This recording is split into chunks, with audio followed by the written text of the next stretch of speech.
What's up guys, Bob Busker here at ThinkComputers, and we're going to be doing the installation here on the Fractal Design Define XL-R2 case. Now, they haven't pre-installed the standoffs, but as you can see, I have installed them myself. They do include the standoff key, which I hope you guys can see right here. Makes it so much easier to install and remove standoffs, so I'm glad they did include that. But let's go ahead and take our motherboard and see how well it fits in here. It should be pretty easy to get right in there.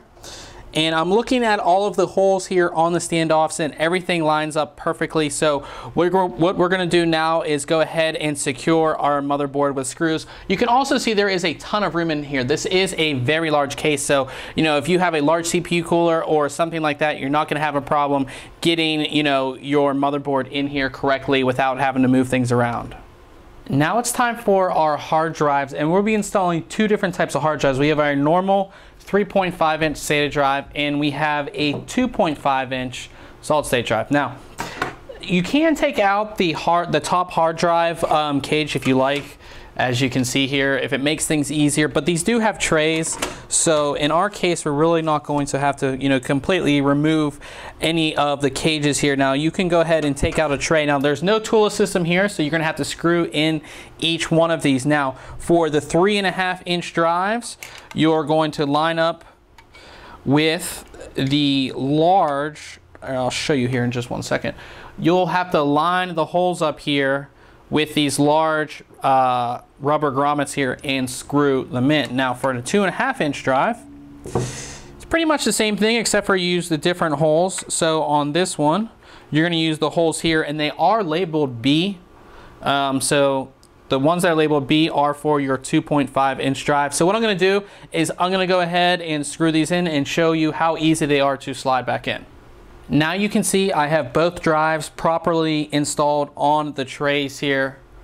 So you can see that.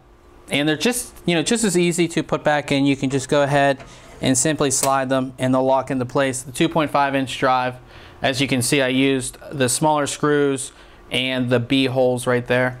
We go ahead and put that back in here as well.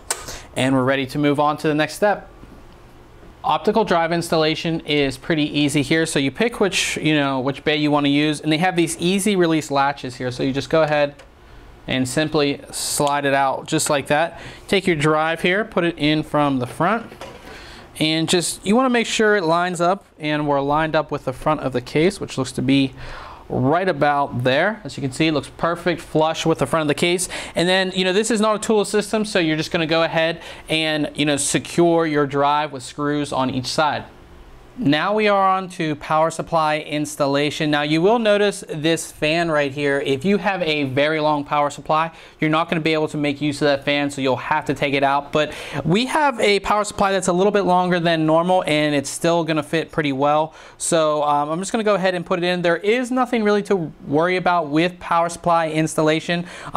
Do note that there is a little vibration cushion right here, so that's going to help with sound dampening as always. So let's just go ahead and put our power supply in here, and it is basically going to line up here. If we can get it lined up perfectly, there we go. It is going to line up, and of course we're going to secure it with screws and route all of those cables that you see right there. Now you can see I have finished our installation here. Everything fit in perfectly, no problems routing all of my cables and installing our video card. As you can see, this is a pretty long video card. No problems with that whatsoever. No problems routing everything. Again, you have a ton of space inside of here, so you really don't have that much to worry about when it comes to installation. You're going to be able to fit those long video cards, those big CPU coolers, that memory with the huge heat spreaders on it. You're going to be able to fit all of that inside of this case. Now I'm going to go ahead and try to flip this around here without killing myself, because this is a heavy case, and put it back down. And as you can see on the back side here, a couple things. There is more than enough room behind here to route all your cables. You can see I have a little bit of a cable mess here, you know, but if I was actually doing a full installation for a system of my own, I would of course clean this up and keep it really, really nice. The large CPU cutout here, so you can see we would have no problems installing an aftermarket CPU cooler without having to take our motherboard out of the case, which, as you know, can be a big pain. But that is basically it here here for our installation. Now, if you have any questions on installation, go ahead and leave them in the comments below. And remember, if you like our videos, why don't you subscribe? Catch you guys later.